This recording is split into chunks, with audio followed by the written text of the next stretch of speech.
தமிழகத்திலே திராவிட முன்னேற்ற கழகம் ஆட்சி பொறுப்பேற்ற அந்த காலத்தில் சட்டம் ஒழுங்கு சீரழிந்திருக்கிறது. போதை கலாச்சாரம் பெருகியிருக்கிறது. கஞ்சா, அபீன், போதை மாத்திரைகள் நடமாட்டம் சர்வ சகஜமாக இருக்கிறது. அதனால் குற்ற செயல்கள் அதிகமாக இருக்கிறது.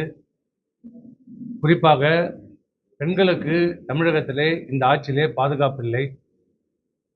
வீட்டில் இருக்கிற பெண்களுக்கும் பாதுகாப்பில்லை, வேலைக்கு செல்கிற பெண்களுக்கும் பாதுகாப்பில்லை, ரோட்டில் நடந்து செல்கின்ற பெண்களுக்கும் பாதுகாப்பில்லை, பள்ளிக்கு செல்கிற பெண் பிள்ளைகளுக்கும் இந்த ஆட்சியிலே பாதுகாப்பில்லை இல்லாத நிலை இன்றைக்கு ஏற்பட்டிருக்கிறது.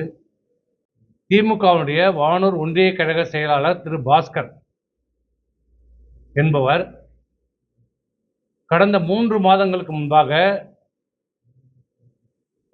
புதிதாக பொறுப்பேற்றிருக்கிற மாவட்ட கழக செயலாளர், திமுகவுடைய மாவட்ட பொறுப்பாளர் திரு லட்சுமணன் அவர்களால் நியமனம் செய்யப்பட்ட ஒன்றிய செயலாளர் திரு பாஸ்கரன் அவர்கள் கணவனால் கைவிடப்பட்ட பெண்ணை ஆசை காட்டி மோசடி செய்து அரசு உதவிகளை உனக்கு நான் பெற்றுத்தருகிறேன் என்று சொல்லி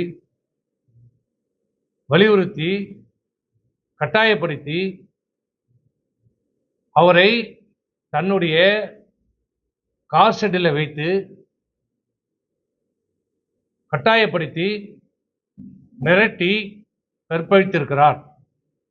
கற்பழித்தது மட்டுமல்ல, அதை முழுமையாக வீடியோ எடுத்திருக்கிறார். அதை காட்டி என்னை எதுவும் செய்ய முடியாது, நான் மாவட்டத்திலே பலம் வாய்ந்த அரசியல்வாதி, எனக்கு பின்னாடி மாவட்ட செயலாளர்கள், அமைச்சர்கள் எல்லாம் எனக்கு பலமாக இருக்கிறார்கள், என்னை ஒன்றும் செய்ய முடியாது, இதை வெளியே சொன்னாலும் உன்னால் எதுவும் என்னை செய்ய முடியாது, ஆள் பலம், அதிகார பலம் எல்லாம் எனக்கு இருக்கிறது, அது மட்டுமல்ல உன்னை கற்பழித்ததை நான் வீடியோ எடுத்து வைத்திருக்கிறேன், நான் கூப்பிடும் போதெல்லாம் நீ வர வேண்டும், இல்லை என்றால் இந்த வீடியோவை நான் சமூக வலைதளத்திலே பதிவிட்டு உன் மானத்தை வாங்கி விடுவேன் என்று அச்சுறுத்தி, பயமுறுத்தி, மிரட்டி கடந்த 6 மாத காலமாக அந்த பெண்ணை, இளம்பெண்ணை, கணவனால் கைவிடப்பட்ட ஆதரவற்ற அந்த பெண்ணை தொடர்ந்து 6 மாத காலமாக கற்பழித்து வந்திருக்கிறார். புகார் மீது காவல்துறை கற்பழிப்பு வழக்கு தாக்கல் செய்திருக்கிறது, பதிவு செய்திருக்கிறது.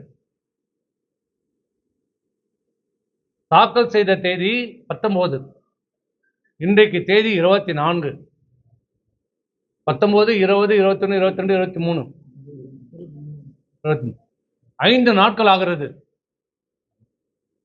இன்றைக்கு 6வது நாள். இன்று வரை வழக்கு கற்பழிப்பு புகார் பதிவு செய்யப்பட்டு, பழைய சட்டம் 376, இப்போது இருக்கிற பிஎன்எஸ் சட்டத்தின்படி 66 வழக்கு பதிவு செய்யப்பட்டிருக்கிறது. அந்த வழக்கு பதிவு செய்யப்பட்டதிலே தவறு செய்திருக்கிறது காவல்துறை, அலட்சியம் காட்டியிருக்கிறது, மெத்தனமாக இருந்திருக்கிறது.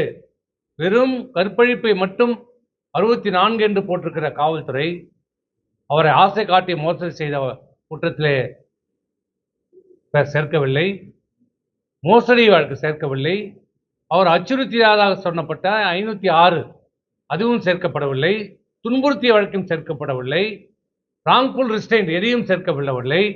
எதையும் சேர்க்காமல் வெறும் 66 என்று சொல்லி வழக்கு தாக்கல் செய்து இந்த 5 நாட்களாக ஒரு இளம் ஆதரவற்ற பெண் கற்பழிக்கப்பட்டு, தொடர்ச்சியாக 6 மாத காலம் கற்பழிக்கப்பட்டு, திமுக ஒன்றிய செயலாளர் கற்பழிக்கப்பட்டு புகார் கொடுத்தும் இன்று வரை எந்த நடவடிக்கையும் எடுக்கப்படவில்லை.